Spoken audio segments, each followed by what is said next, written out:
Yes. Hello, can you hear me? Yes, uncle. We can hear you. Okay. So I'm very happy for the opportunity you gave to share God's word. मैं बहुत खुश हूँ इस मौके के लिए जो मुझे मिला है परमेश्वर का वचन बांटने के लिए। We all know that verse in Romans 8:28, which says, God causes everything to work for the best good of those who love God and those who are called according to his purpose.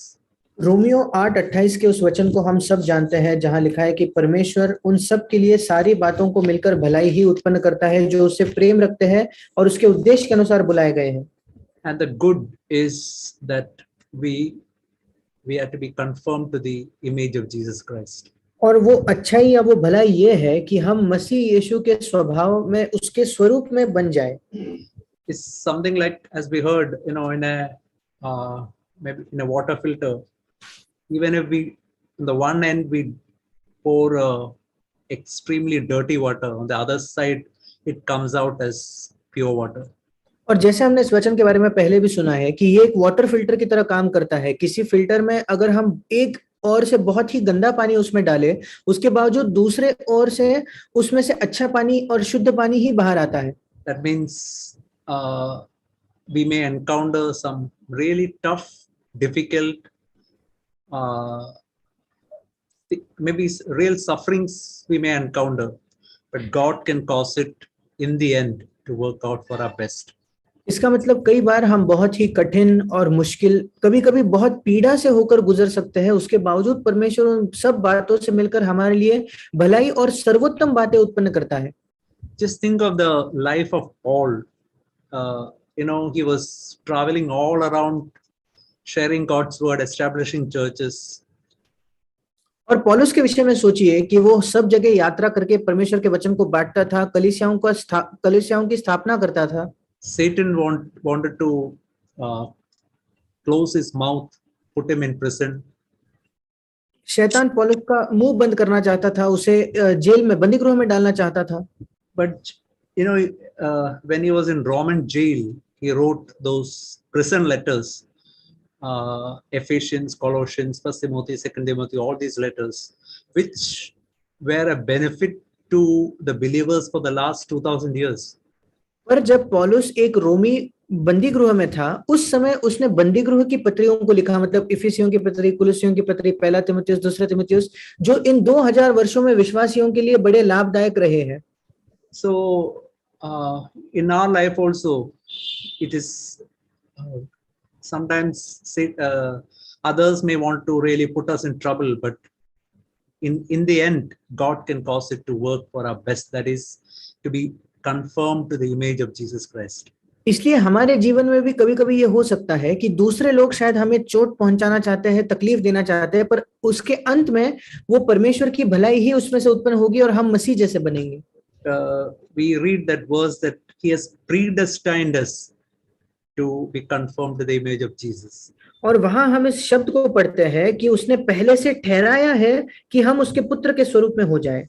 Predestined is something like getting whenever you take a railway ticket or an air ticket, say, just think of an railway ticket. Say, imagine the ticket is from Nagpur to Chennai. और पहले से ठहराए जाना ये बिल्कुल ऐसा है कि मानो किसी यात्रा के लिए अगर हम ट्रेन टिकट खरीदते हैं तो मानो हम नागपुर से लेकर चेन्नई तक जा रहे हैं। Imagine your ticket is in Grand Trunk Express. और सोचकर देखिए कि आपका जो टिकट है वो ग्रैंड ट्रंक एक्सप्रेस में है। But you came to the station, you looked at the train and said, this is not looking nice. So you got into another train which is imagine it is Duronto Express, which is going to Delhi. और इसलिए आप station में आते हो और वहां आप देखते हो कि मेरी जो ट्रेन है वो इतनी अच्छी नहीं दिख रही, इसलिए मैं दूसरी ट्रेन में चढ़ जाता हूं और आप दुरंतो एक्सप्रेस में चढ़ जाते हो जो दिल्ली जाने वाली है। Imagine what will happen is every succeeding hour you will be farther and farther away from your destination. सोचकर देखिए अगर ऐसा हुआ तो क्या होगा। प्रति घंटा जैसे आपकी यात्रा बीतते जाती है, आप जहां जाना चाहते थे उस मंजिल से दूर और भी दूर होते जा रहे हो। So it is very important to check our life. Lord, my goal is to become like Jesus Christ. As months and years pass on, am I coming little more nearer to my destination? और इसलिए ये हमारे लिए जांच कर देखना अच्छा है कि प्रभु मेरे जीवन का लक्ष्य ये है कि जैसे जैसे महीने और वर्ष बीतते जाते हैं मैं मसीह जैसा अधिक बनूं, तो क्या ये मैं अपने मंजिल के थोड़ा भी नजदीक जा रहा हूं क्या? Sometimes it is good to ask a wife or husband or somebody close to us, is it really happening in my life? I want to hear from others whether I'm really becoming like more like Jesus Christ. कभी कभी अच्छा है कि हम अपने पति से या अपने पत्नी से पूछे या जो हमारे नजदीकी है, करीबी है, उनसे पूछे कि क्या ये मेरे जीवन में वास्तविक हो रहा है, क्या मैं यीशु जैसे बनते जा रहा हूं? Many times it is through these real difficult sufferings that this transformation, this thing that conforming to the image of Jesus Christ, that is being done in our life. कई बार बहुत ही सच्चे और कठिन ऐसे पीड़ाओं के द्वारा ही हम हमारे अंदर ये रूपांतरण होता है, ये रूपांतरण जो है कि हम मसीह जैसे बन जाए। I remember one man was watching a pupa, from out of which butterfly comes. और मुझे याद है एक बार एक मनुष्य उसको एक प्यूपा को देख रहा था जिसके अंदर से वो एक तितली बनती है। So this butterfly was struggling terribly to come out, and it was finding it so difficult to break that shell and come out. और वो जो तितली थी उसको बहुत ज्यादा कठिनाई हो रही थी कि कैसे वो उसमें से बाहर निकल कर आए। As it was struggling, this man, what he did, he took a scissor and slowly cut that outer shell of that pupa. और क्योंकि इस व्यक्ति ने देखा कि वो तितली बहुत ही ज्यादा संघर्ष कर रही है बाहर आने की, इसने कैंची लेकर उस कोशिश को थोड़ा सा काट दिया। What happened is that butterfly came out very easily, but it could not fly. पर हुआ ये कि वो तितली तो बड़े आसानी से बाहर आ गई पर वो उड़ ही नहीं सकी। See, this is what will happen also in our life. The reason why God is putting some of us through real tough situation is so that our wings, spiritual wings, can get strengthened so that we can really fly in our Christian life. और यही हमारे जीवन में भी हो रहा है कि कई बार वो कारण क्यों परमेश्वर हमें बहुत ही कठिन ऐसे पीड़ाओं से होकर गुजरने देता है, वो इस वजह से क्योंकि वो चाहता है कि हमारे आत्मिक जो पर है, आत्मिक जो पंख है, वो तैयार हो ताकि हम अपने मसीही जीवन में वाकई में उड़ पाए। There is a difference between we say many times in the church, carrying a cross and following Jesus Christ. हम अपने कलीसिया में कई बार इन बातों को कहते हैं कि अपना क्रूस उठाकर यीशु के पीछे चलना। I want to tell you that is an extremely important thing for each of us. मैं आपसे कहना चाहता हूं कि हम में से हर एक के लिए ये बहुत ही ज्यादा महत्वपूर्ण चीज है। That is the only thing that can transform us to the image of Jesus. ये इकलौती बात है, इकलौती प्रक्रिया है जो हमें यीशु मसीह के स्वरूप में बदल सकती है, रूपांतरित कर सकती है। There is a difference between this Roman cross which people used to carry in those when Rome was ruling. That crucifixion was a very common, an extremely cruel type of death the criminals used to be given. और जब रोमी लोगों के समय जो क्रूस हुआ करता था, जब रोम का साम्राज्य था, तो वो जो क्रूस थी वो बहुत ही एक दुष्ट और दर्दनाक चीज थी जिस पर सारे अपराधियों को टांग कर मार दिया जाता था। If you see a man carrying the cross and going, there is no other way out for him. It's a compulsory thing for him to do. अगर आप किसी व्यक्ति को उस समय देखते कि वो सड़क पर अपना क्रूस उठाकर चल रहा है, तो उस चीज से बचने का उसके पास कोई जरिया ही नहीं था, वो उसके लिए बंधनकारक था। But when Jesus tells us, if you want to follow me, take up your cross every day and follow me. It is not a compulsory thing, it's a voluntary thing. पर जब यीशु मसीह हमसे कहता है अगर तुम मेरे पीछे आना चाहो तो अपना क्रूस उठाकर मेरे पीछे आ जाओ, तो ये कोई हमारे लिए अनिवार्य नहीं है, बल्कि वो हमको कह रहा है कि अगर तुम्हारी इच्छा हो तो अपने स्वेच्छा से अपने क्रूस को उठाकर मेरे पीछे आओ। God is never compelling anybody to take up the cross and follow Jesus. परमेश्वर कभी किसी पर जोर जबरदस्ती नहीं करता कि कोई अपना क्रूस उठाकर यीशु के पीछे चले। Carrying my cross means I'm saying no to my will and yes to God's will. मेरा क्रूस उठाने का मतलब है कि मैं अपनी इच्छा को नहीं और परमेश्वर की इच्छा को हाँ कहता हूं। I want to tell you that is the only way to be changed in a Christian life. मैं आपको बताना चाहता हूं कि हमारे मसीही जीवन में बदलने का या रूपांतरित होने का ये इकलौता मार्ग है। And I want to also say that is the most powerful weapon God has given us to really stand against every type of opposition that we face in our Christian life. और मैं ये भी कहना चाहूंगा कि ये सबसे बलवंत, सबसे सामर्थ भरा हथियार है जो परमेश्वर ने हमें दिया है हर एक विरोध के, कोई भी हमारे बाधा आने वाली जो मसीह जीवन में जो बात है उसके विरोध में। I want to, a true Christian's life is an exciting life. एक सच्चे मसीही का जीवन बहुत ही उत्साही जीवन होता है। Even though he has to go through much tribulations, so many difficulties, still it is an exciting life. यद्यपि उसे बहुत ही क्लेशों से होकर गुजरना पड़ता है, बहुत कठिनाइयों से होकर गुजरना पड़ता है, उसके बावजूद वो एक बहुत ही उत्साही ऐसा जीवन है। Many times I remember that verse in Proverbs chapter 14:14, which is written in Living Bible like this: the life of a godly man is exciting, but a backslider is bored with his Christian life.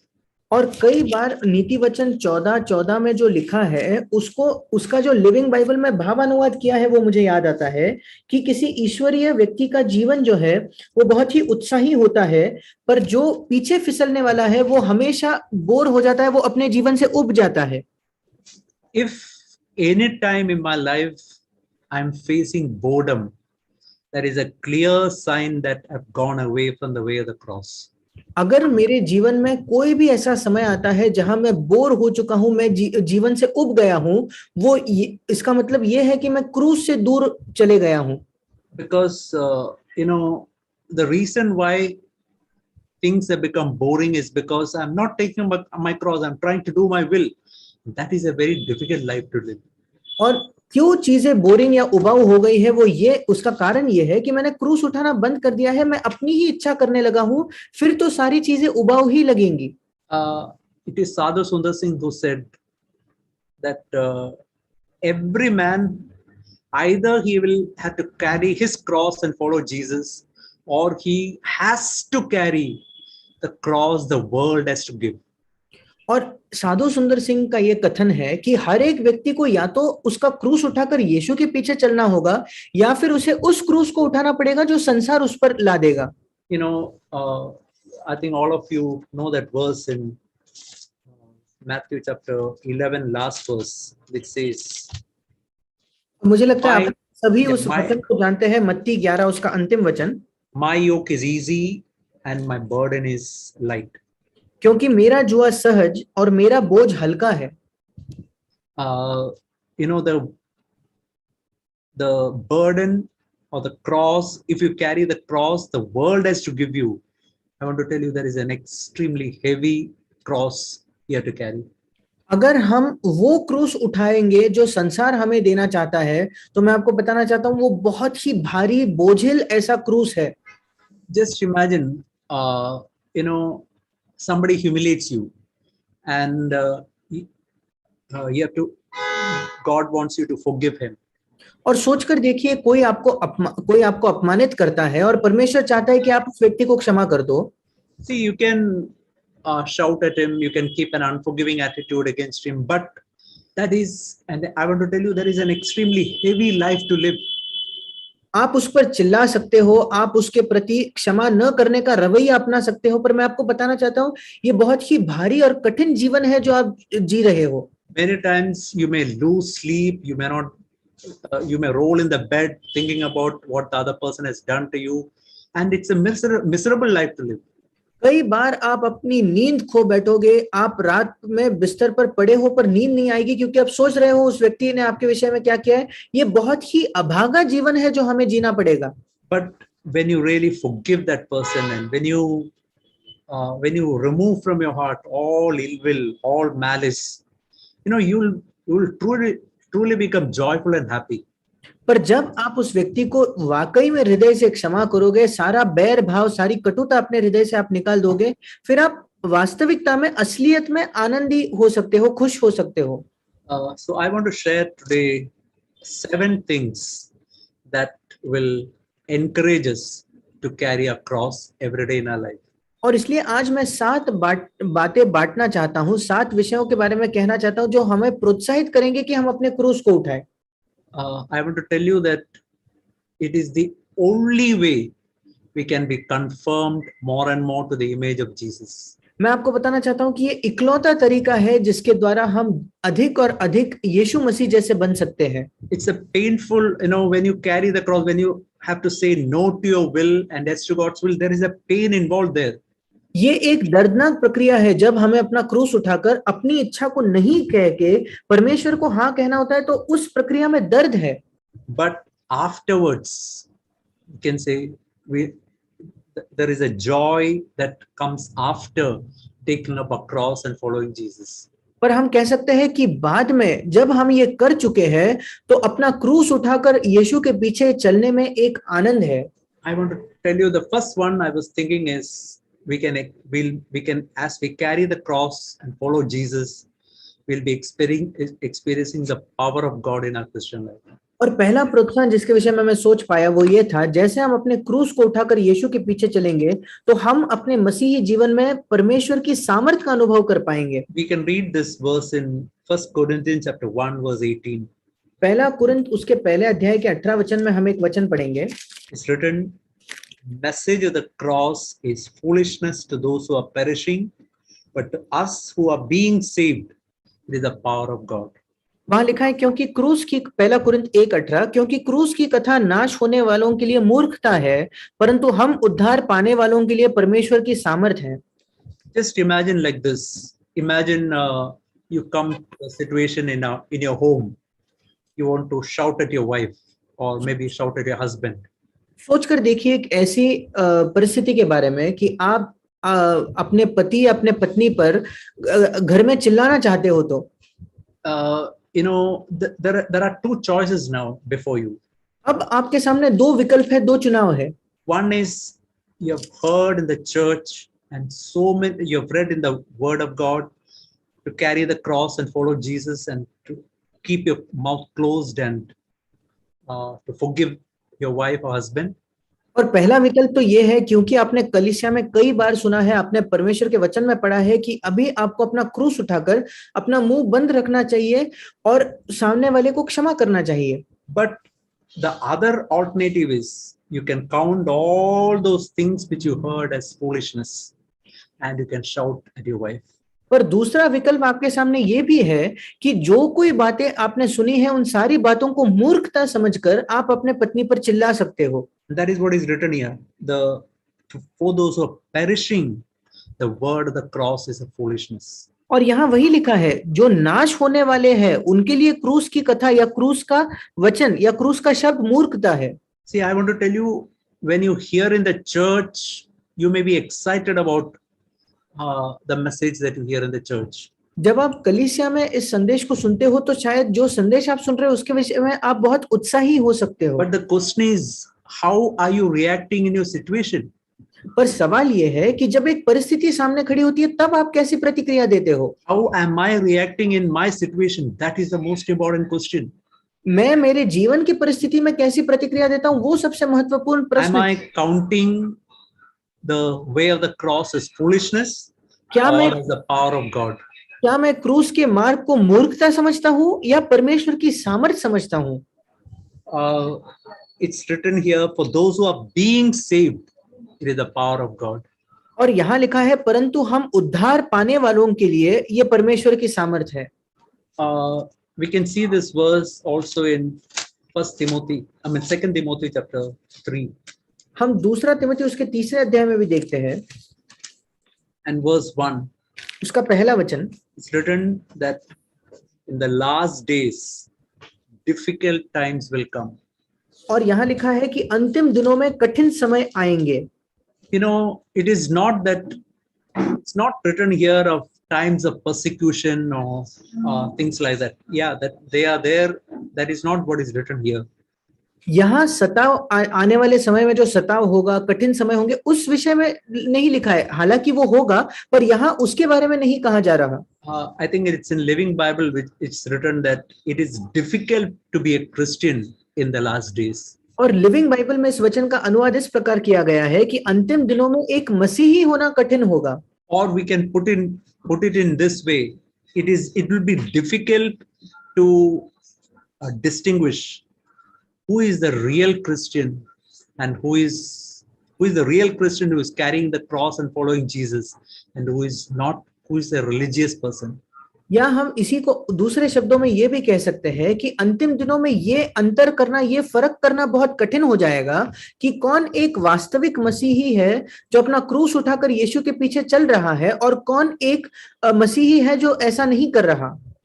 Just think of what is written here in 2 Timothy chapter 3 verse 5. It's written, having a form of godliness and denying its power. दूसरा तीमुथियुस 3 अध्याय के 5वें वचन में देखिए क्या लिखा है कि वे भक्ति का भेष तो धरेंगे पर उसकी शक्ति को न मानेंगे। I want to tell you that is the thing that we should fear in our Christian life. Lord, I don't want that to come in my life. ये एक ऐसी चीज है जिससे हमें अपने मसीह जीवन में डरना है कि प्रभु, मैं नहीं चाहता ये मेरे जीवन में हो। When is the time when my Christian life will be without power, just having a form of godliness? वो कब है कि जब मेरा मसीह जीवन में कोई सामर्थ नहीं बल्कि केवल एक भक्ति का भेष होगा। It is when I do not carry my cross every day in my life. ये तब है जब मैं प्रतिदिन अपने जीवन में अपना क्रूस नहीं उठा रहा। Bible says the word in First Corinthians chapter 4 verse 20 it is written. और बाइबल पहला कुरिन्थ 4 उसके 20 में कहती है, Kingdom of God is not in words but in power. क्योंकि परमेश्वर का राज्य बातों में नहीं परंतु सामर्थ में है। What is the meaning of power? Power is power to transform a Christian life. और सामर्थ का क्या मतलब है? सामर्थ मतलब वो सामर्थ जो हमारे मसीही जीवन को रूपांतरित कर सके। It is not the power of a politician, no powerful preaching. That is not what is written here. ये कोई राजनेता के पास होने वाली सामर्थ नहीं है, या सामर्थ से भरे प्रचार की बात नहीं हो रही। It is power to transform a Christian life. यहाँ बात है उस सामर्थ की जो हमारे मसीही जीवन को बदल सकता है, रूपांतरित कर सकता है। Jesus said, when I will come, I think John the Baptist said that when he will come, that is Jesus will come, he will baptize people in the Holy Spirit and power, और Holy Spirit and fire. और बपतिस्मा देने वाला यूहन्ना था जिसने कहा कि मेरे बाद जो आने वाला है वो पवित्र आत्मा और आग से बपतिस्मा देगा। It is, we need the power of the Holy Spirit and also the baptism of fire.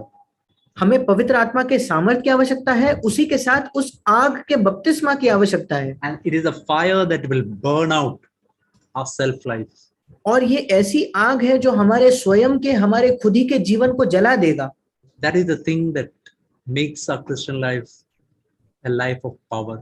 यही हमारे मसीही जीवन को एक सामर्थ्य से भरा जीवन बनाता है। Secondly, I was thinking that it's written in learning humility and gentleness. That is another thing that we learn by carrying our cross in our Christian life. और दूसरी बात जो मैं सोच रहा था कि हम कोमलता और नम्रता सीखते हैं अपना क्रूस उठाकर अपने मसीही जीवन में। We read in Matthew chapter 11. हम मत्ती 11 में पढ़ते हैं verse 28 onwards. 28 वचन से आगे, Come to me all who labor and are heavy laden, I'll give you rest. Take my yoke upon you and learn from me, for I'm gentle and lowly in heart, and you will find rest for your souls. मत्ती 11:28 और 29, हे सब परिश्रम करने वालों और बोझ से दबे हुए लोगों, मेरे पास आओ, मैं तुम्हें विश्राम दूंगा।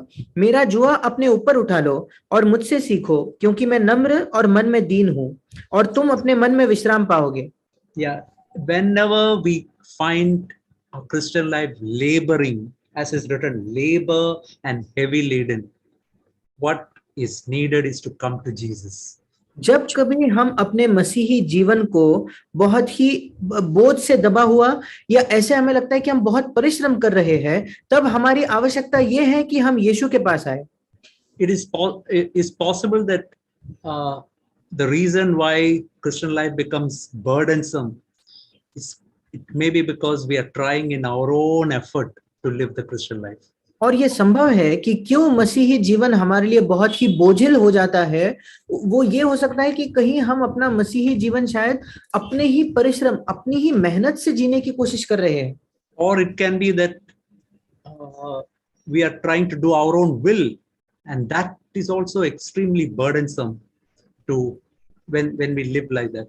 और ये भी हो सकता है कि हम अपनी ही इच्छा करना चाहते हैं, और अगर हम ऐसे जिएंगे तो उसके द्वारा भी हम बहुत ज्यादा बोझ से दबा हुआ महसूस करेंगे. And Jesus said, "Take my yoke upon you."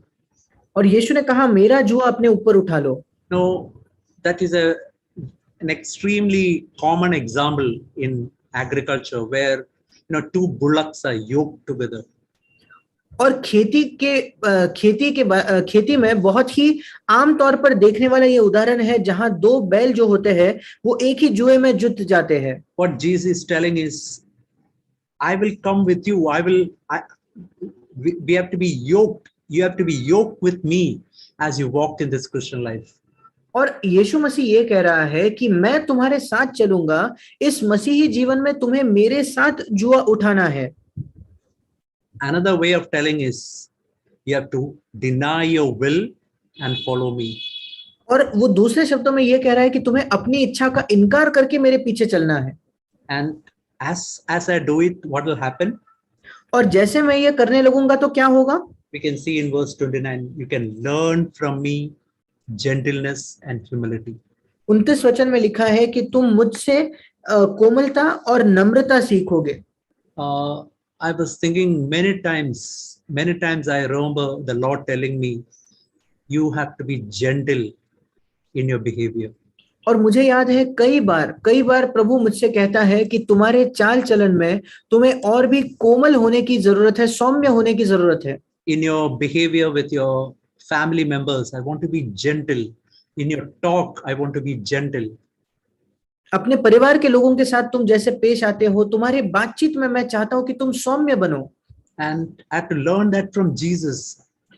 और मुझे ये यीशु से सीखना होगा. Many times the Holy Spirit tells me that way of talking is not the way I will talk. I want you to be gentle in your talk and in your behavior. कई बार पवित्र आत्मा मुझसे कहता है कि जिस तरीके से तुमने बात की उस तरीके से मैं बात नहीं करता. मैं चाहता हूं कि तुम अपने बातचीत में, अपने चाल चलन में सौम्य और कोमल बनो. And it's written, learn from me humility. और वहां लिखा है कि मुझसे नम्रता सीखो. See, just if you look into the life of Jesus, he often says, I cannot do anything of my own. Whatever I see the Father doing, that I will do. अगर हम यीशु के जीवन को देखें तो कई बार यीशु कहता है कि मैं अपने आप से कुछ नहीं कर सकता, जो मैं पिता को करते देखता हूं वही मैं करता हूं. I look at the Father and whatever he sees doing, that also I will do. मैं अपने पिता को देखता हूं और जो कुछ मेरा पिता करते हुए मुझे दिखता है मैं वही करता हूं. It is a life which is totally leaning upon the Father. ये एक ऐसा जीवन है जो पूरी तौर से पिता पर निर्भर है. That is the true humility I have to learn in my Christian life. ये सच्ची वास्तविक नम्रता है जो मुझे अपने मसीही जीवन में सीखनी है. A life where I depend totally on Jesus Christ. एक ऐसा जीवन जहां मैं पूर्ण तौर पर यीशु मसीह पर निर्भर होता हूं. The best example is a branch in a tree, completely dependent on that tree, on the sap from the tree for its existence. सबसे अच्छा उदाहरण है कैसे एक डाली उस पेड़ में बनी रहती है, पूरे तौर से वो अपने पोषण के लिए और अपने अस्तित्व के लिए उस पेड़ पर ही निर्भर है. And Jesus said, you will find rest for your souls. और यीशु ने मत्ती 11:29 में कहा तुम अपने मन में विश्राम पाओगे. I want to tell you, when you go the way of the cross, learning from Jesus humility and gentleness, that is the time when you truly will learn you will find rest in your Christian life.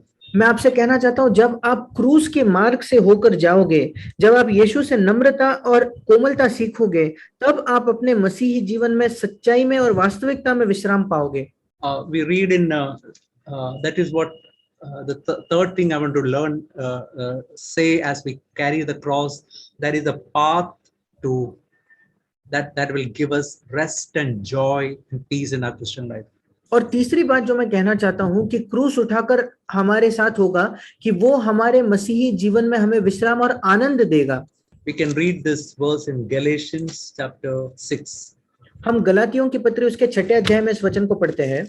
Paul is telling, from now on, Galatians 6:17, from now on let no one trouble me, for I bear in my body the marks of Jesus Christ. गलातियों 6:17 में पौलुस कहता है, आगे को कोई मुझे दुख न दे, क्योंकि मैं यीशु के दागों को अपनी देह में लिए फिरता हूं. Just think of what Paul is telling. From now on, no one is going to trouble me. और सोचकर देखिए पौलुस क्या कह रहा है कि आगे को अब से कोई मुझे दुख नहीं देने वाला. There is a word that has come many times to my heart. और ये एक वचन है जो कई बार मेरे हृदय में आया है. It's possible that many people can try to trouble us. ये संभव है कि कई लोग हमें दुख देने का या चोट पहुंचाने की कोशिश कर सकते हैं. But as is written here, if I bear in my body the brand marks of Jesus, no one will be able to trouble me. पर जैसे यहाँ लिखा है, अगर मैं अपने शरीर में, अपनी देह में यीशु के दागों को लिए फिरूंगा तो कोई मुझे दुख नहीं दे पाएगा, तकलीफ नहीं दे पाएगा. I know some people telling like this person makes my life like a hell. मैंने देखा है कुछ लोग कभी-कभी ऐसा कहते हैं कि इस व्यक्ति ने मेरे जीवन को नर्क बना दिया है. See, sometimes people say my family members make my life like a hell. कभी-कभी लोग कहते हैं कि मेरे परिवार के लोगों ने मेरा जीना नर्क जैसा बना दिया है, मेरा जीवन को नर्क जैसा बना दिया है. I want to tell you that for a true Christian, it is impossible. Such as if a person is telling like that, the person is not carrying the cross. That is the only reason. मैं आपसे कहना चाहता हूं, एक सच्चे मसीही के लिए ऐसा होना असंभव है. अगर कोई व्यक्ति ये कहता है तो फिर उसका एक ही इकलौता कारण है कि वो क्रूस नहीं उठा रहा. Just see what Paul is telling here. Let no one trouble me from now on. The reason is because I bear in my body the brand marks of Jesus. देखिए यहाँ पौलुस क्या कहता है, आगे को कोई मुझे दुख न दे, क्योंकि मैं यीशु के दागों को अपनी देह में लिए फिरता हूँ. I think in the body of some animals, that master's brand marks will be put in the body of bullocks or certain animals like that. और कुछ जो जानवर होते हैं, बैल या ऐसे जो जानवर होते हैं, उनके शरीर पर वो जो उनका स्वामी होता है उसका एक चिन्ह उनके शरीर पर किया जाता है. And in my Christian life, what is the brand mark of Jesus in my body? और उनके शरीर में ये दाग आ जाता है, और मेरे मसीही जीवन में, मेरे शरीर में ये मसीह का दाग क्या है? We can see that in 1 Corinthians chapter 4 verse 10. और पहला कुरिन्थियों 4 उसके 10 में हम देखते हैं. No, 2 Corinthians chapter 4 verse 10. Sorry. दूसरा कुरिन्थ 4 चौथा अध्याय उसका 10वां वचन. He has written, always carrying in the body the dying of Jesus, that the life of Jesus may be manifested in the body. वहां लिखा है, हम यीशु की मृत्यु को अपनी देह में हर समय लिए फिरते हैं कि यीशु का जीवन भी हमारी देह में प्रकट हो. That is the brand marks of Jesus in my body. और ये यीशु मसीह का मानो एक चिन्ह, एक दाग है मेरे शरीर पर. It's written, always carrying about in the body the dying of Jesus. और यहाँ लिखा है कि हर समय अपने शरीर में यीशु की मृत्यु को लिए फिरना. There are few things we have to do always. Bible says, rejoice always, in everything give thanks. Here is another thing that I have to do always. That is to carry in my body the dying of Jesus. Bible में कुछ बातें लिखी है जो हमें निरंतर करना है, कि हमें हमेशा आनंद मनाना है. और वैसे ही यहाँ एक चीज लिखी है कि मुझे हमेशा यीशु मसीह की मृत्यु को अपने देह में लिए फिरना है. We can see in verse 11 also it's written, we who live are always delivered to death for Jesus' sake, that the life of Jesus may be manifest in our mortal flesh. और 11वें वचन में लिखा है, क्योंकि हम जीते जी सर्वदा यीशु के कारण मृत्यु के हाथ में सौंपे जाते हैं, कि यीशु का जीवन भी हमारे मरणहार शरीर में प्रकट हो. Let's learn that life my dear brothers and sisters, life of always carrying about in the body the dying of Jesus. इस जीवन को सीख जाइए मेरे भाइयों और बहनों, एक ऐसा जीवन जो निरंतर हर समय अपने शरीर में यीशु मसीह के मरने को लिए फिरता है। Then fourthly, I want to say that is the way we can become a comfort and encouragement to other people. और चौथी बात जो मैं कहना चाहूंगा, यही एक जरिया है, यही एक तरीका है जिसके द्वारा हम दूसरों के लिए एक सांत्वन और प्रोत्साहन बन जाएंगे। It's as we learn to live through this difficult situation, carrying a cross and following Jesus, that we become a comfort and encouragement to other people. जैसे हम कठिन परिस्थितियों में यीशु मसीह का क्रूस उठाकर उसके पीछे चलना सीखते हैं, उसी मात्रा में वैसे ही हम दूसरों के लिए प्रोत्साहन और सांत्वन बनते जाएंगे। We can see this verse in 2 Corinthians chapter 1. और इस वचन को हम दूसरा कुरिन्थियों के पहले अध्याय में देखते हैं, verse 3 and 4. तीसरा और चौथा वचन। It's written, "Blessed be God and Father of our Lord Jesus Christ, the Father of mercies and God of all comfort, who comforts us in all our tribulation, that we may be able to comfort those who are in any trouble with the comfort with which we ourselves are comforted by God." दूसरा Corinth पहला अध्याय तीसरा और चौथा वचन। हमारे प्रभु यीशु मसीह के परमेश्वर और पिता का धन्यवाद हो, जो दया का पिता और सब प्रकार की शांति का परमेश्वर है। वो हमारे सब क्लेशों में शांति देता है, ताकि हम उस शांति के कारण जो परमेश्वर हमें देता है, उन्हें भी शांति दे सके जो किसी प्रकार के क्लेश में हो। I want to tell you that our theories and the words that come from our intellect will not be a comfort to other people. मैं आपसे कहना चाहता हूं कि हमारे जो सिद्धांत है और हमारे जो बुद्धि से आने वाले जो शब्द है, वो कभी दूसरे लोगों को सांत्वन नहीं दे पाएंगे। It is the words that come from through our life when the Holy Spirit comforts us. The Holy Spirit gives encouragement to us. When that we share it with others, that is the thing that can truly bless other people. जब पवित्र आत्मा हमें सांत्वन देता है, जब पवित्र आत्मा हमें प्रोत्साहन देता है, उन वचनों को जब हम दूसरों से बांटते हैं या उन शब्दों को जब हम दूसरों से बांटते हैं, तो वही दूसरों को प्रोत्साहन या सांत्वन दे सकता है। You know, it's written that in verse 5, it's written, "For as our suffering in Christ abound in us, so our comfort also abound through Christ." और 5वें वचन में लिखा है, दूसरा कुरिन्थ 1:5, क्योंकि जैसे मसीह के दुखों में हम अधिक सहभागी होते हैं, वैसे ही हम शांति में भी मसीह के द्वारा अधिक सहभागी होते हैं। Just imagine, as the sufferings increase, what happened? Our comfort also increase. सोचकर देखिए, जैसे जैसे हमारी दुख और पीड़ाएं बढ़ते जाती है, वैसे ही हमारी शांति और या सांत्वन भी बढ़ते जाता है। And that is the comfort that we can give it to other people. और यही सांत्वन है जो हम दूसरे लोगों को दे सकते हैं। We can read this verse in Isaiah chapter 50. और यशायाह उसके 50 अध्याय में हम इस वचन को पढ़ते हैं।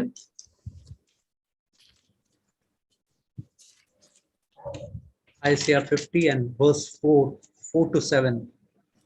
यशायाह 50 उसका 4 से लेकर 7 वचन। You can read, brother, in Hindi.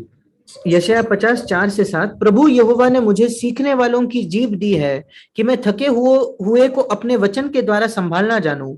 भोर को वो नित मुझे जगाता और मेरा कान खोलता है कि मैं शिष्य के समान सुनूं। प्रभु यहोवा ने मेरा कान खोला है और मैंने विरोध न किया, न पीछे हटा। मैंने मारने वालों को अपनी पीठ और गलमोच नोचने वालों की ओर अपने गाल किए। अपमानित होने और उनके थूकने से मैंने मुंह न छिपाया, क्योंकि प्रभु यहोवा मेरी सहायता करता है।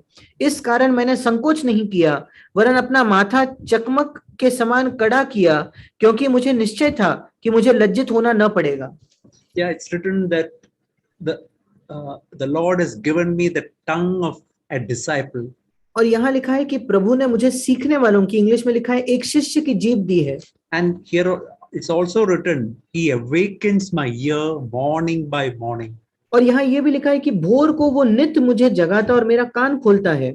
And it's written in verse 4 that I may give a word to the weary one. और चौथे वचन में लिखा है कि मैं थके हुए को अपना वचन देना या वचन के द्वारा संभालना जानूं।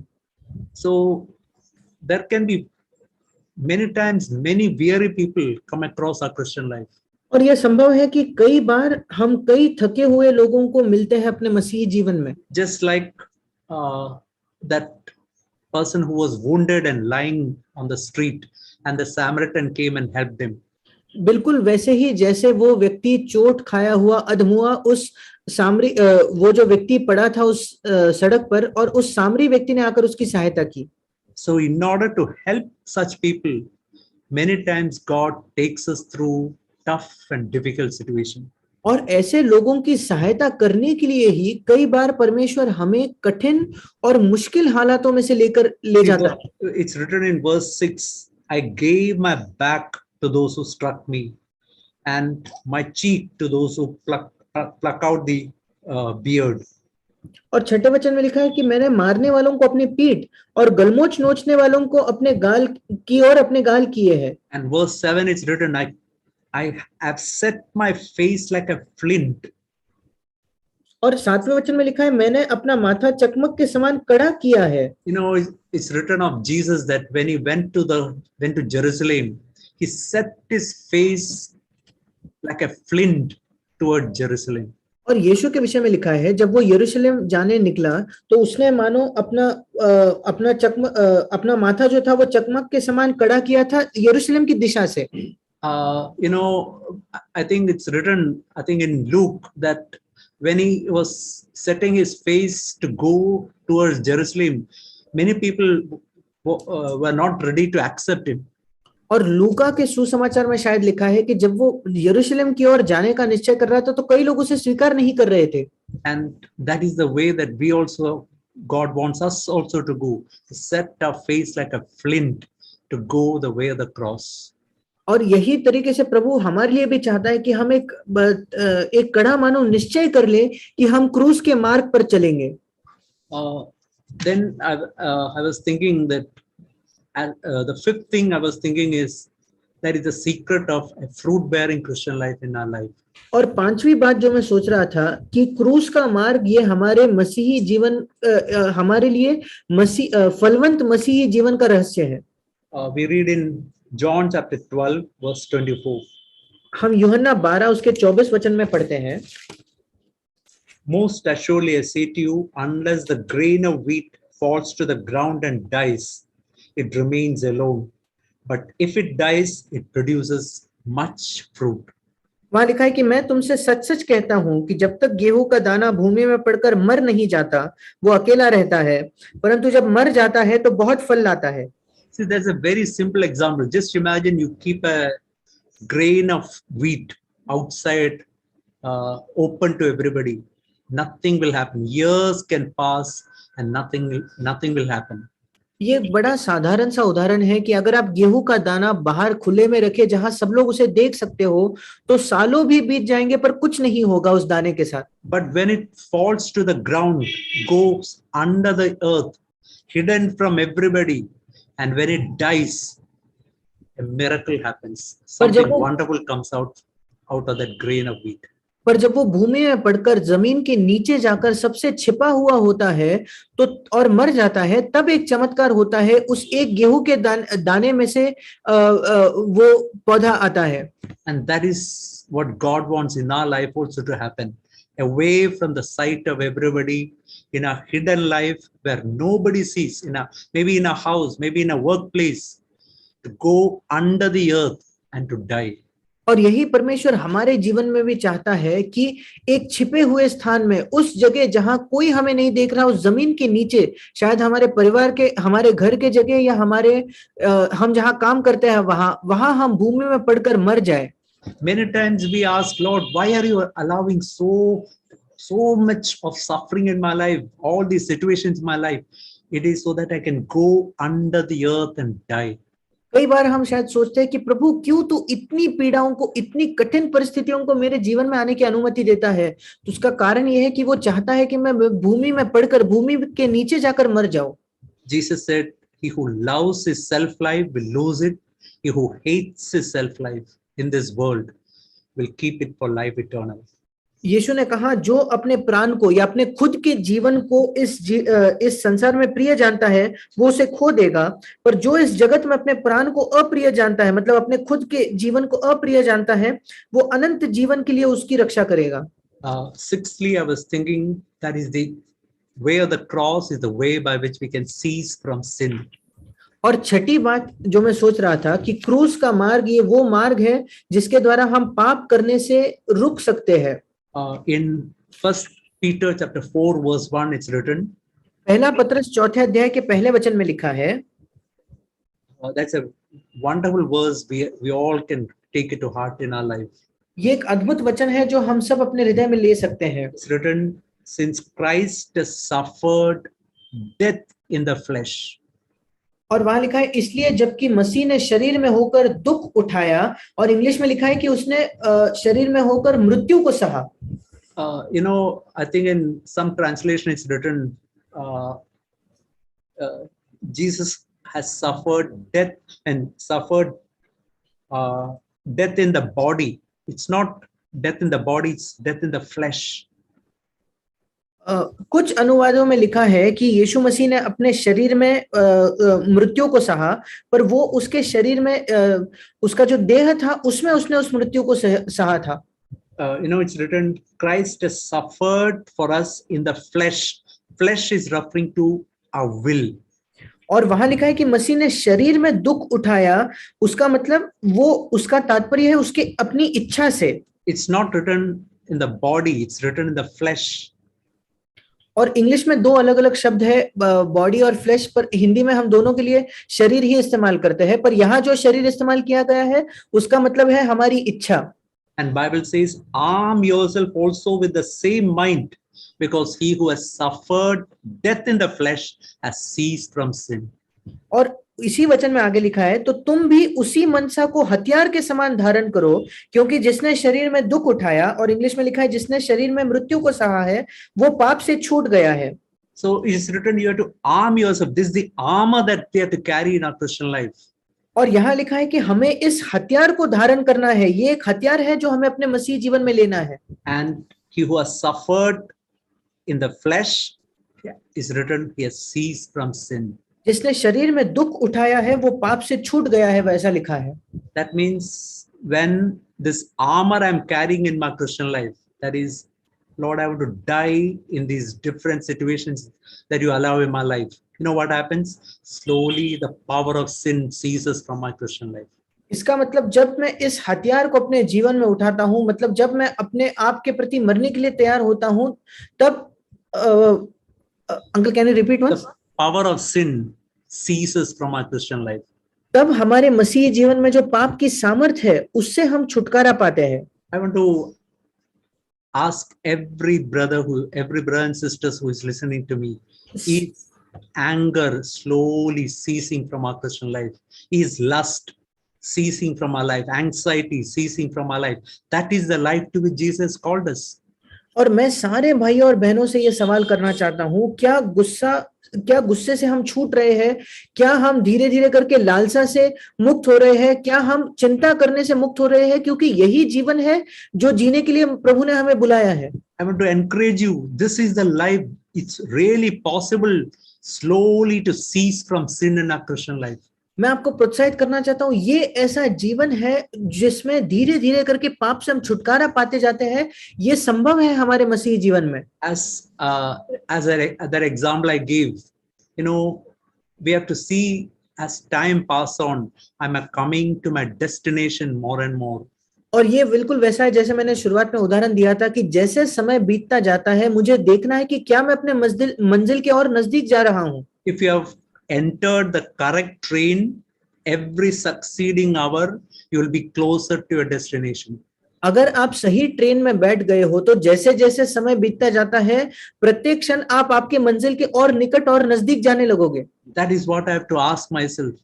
Am I in the right train? If so, the slowly power of anger, power of anxiety, power of lust, these things will slowly cease from our Christian life. यही मुझे अपने आप से पूछना है कि अगर मैं सही ट्रेन में बैठा हूं, बैठा हूं क्या, और अगर मैं सही ट्रेन में बैठा हूं तो गुस्से की जो सामर्थ है, जो लालसा की सामर्थ है, या चिंता करने की जो सामर्थ है, ये चीजें धीरे धीरे अपने सामर्थ को मेरे मसीह जीवन पे खो बैठेंगे। That is why the God has given the third person, Holy Spirit, right in our heart.